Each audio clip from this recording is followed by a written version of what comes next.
மார்க்கெட்டை பற்றி ரொம்ப படிக்க வேணாங்க, எதுவும் தெரிய வேணாம். நீங்கள் ஒன்றே ஒன்று மட்டும் பட்டால் போதும். என்ன அப்படின்னா, ஒரு சிம்பிளான ஸ்ட்ராட்டஜி தாங்க உங்களுக்கு. என்ன பண்ண போகிறீங்க அப்படின்னா, மந்த்லி ஒரு சிம்பிள் கான்செப்ட்டு.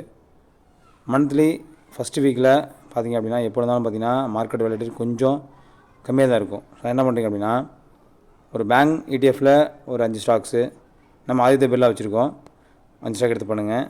அப்புறம் கோல்டு இடிஎஃப்பில் ஒரு 6 ஸ்டாக்கு, ஐடி பிஸில் பார்த்திங்கன்னா ஒரு 8 ஸ்டாக்கு, ஃபார்மா பிஸில் ஒரு 6 ஸ்டாக்கு. இது என்ன பண்ணிங்கன்னா மினிமம் பார்த்திங்க அப்படின்னா நம்ம போர்ட்ஃபோலியோவில் ஒரு ரூ. 100 110 அந்த ரேஞ்சு தான் வந்து பார்த்திங்கன்னா ஒரு ஆவரேஜாக நமக்கு வரும். ஒரு ஸ்டாக் எடுத்திங்க அப்படின்னா மினிமம் பார்த்திங்க அப்படின்னா ஒரு 1100 வரும். சிம்பிள் கான்செப்ட்டு எடுத்து பண்ணிங்க அப்படின்னா கண்டிப்பாக நம்மளுக்கு லாஸ் ஆகாமல் பெனிஃபிட் பண்ணலாங்க. நம்ம ஹோல்டிங்கில் இப்படி தான் பார்த்திங்கன்னா ஒரு 4 மந்த்ஸாக பண்ணிகிட்ருக்கோம். கிட்டத்தட்ட பார்த்திங்கன்னா ஏப்ரல், மே, ஜூன், ஜூலை, இப்போ ஆகஸ்ட் நம்ம வந்து திரும்பி ஸ்டார்ட் பண்ணியிருக்கோம். ஸோ அதனால் கொஞ்சம் கொஞ்சமாக சேருங்க. ஒரு பெரிய லெவலில் பண்ணணும்னு நினைக்காதீங்க. பெரிய இன்வெஸ்டராக நீங்கள் இன்டர்வியூ பார்த்துருப்பீங்க. சொல்வது என்னென்னா 1 lakh இருந்தால் மட்டும் போதும், அப்போ தான் உள்ள என்ட்ரி ஆகும்னு சொல்கிறாங்க. அது தப்புங்க. அது கொஞ்சம் கொஞ்சமாக நம்ம பண்ணோம் அப்படின்னா நம்ம லாங் டேர்மில் நல்ல பெனிஃபிட்டுக்கு அமையக்கூடிய ஒரு பங்குகள் அப்படி தான் இந்த ஸ்டாக்ஸ் எல்லாமே.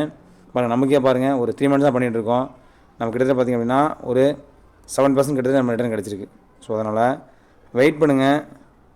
லாஸ் எடுத்தாலும் சரி நமக்கு கண்டிப்பாக லாங் டேர்மில் ஒரு பெனிஃபிட் கண்டிப்பாக கிடைக்கும். தேங்க்யூ மக்களே, தேங்க்யூ வெரி மச்.